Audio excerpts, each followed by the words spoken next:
მაგრამ მიიწვიეს ემირათების ელჩი პარლამენტში საგარეო კომიტეტზე. ხო ხვდებით რა ხდება?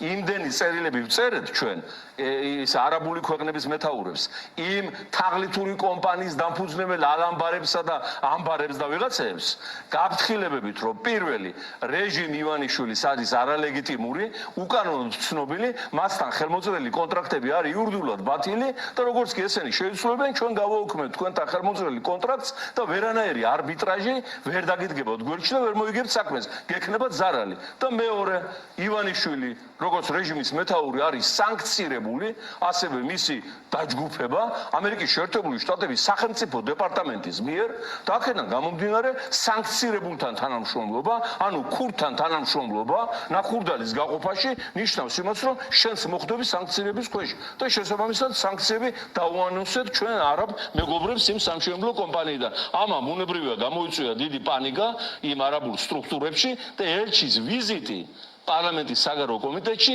იყო ამის დასტური. ისინი სთხოვენ დამატებით გარანტიებს, რომ რაღაცა რო ჩადონ ამხელა ფული, არ დაკარგონ და აგერ რა ამბებია და რას გვიწერენ და აგერ ეს მიტინგები და ეს დემონსტრაციები ძალიან კარგია, რა თქმა უნდა.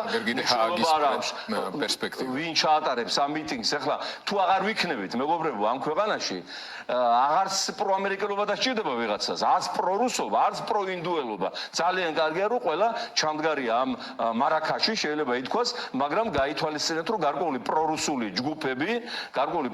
ჯგუფები, ალბათ ისმენ და ხვდებით, ითხოვენ ეხლა არაბი აი რასაც ვამბობდით წევან, არაბებისგან გადასარჩენად, არაბიზაციისგან სამხედრო ბაზების გახსნას რუსეთისა, ბათუმში და ახალციხეში. ხოც არ მოგიდგენიათ რა დონეზია მეხუთე კოლონა შიგნით შემოპარული და როგორ იყენებენ ყველაფერს მოსკოვის სასარგებლოდ.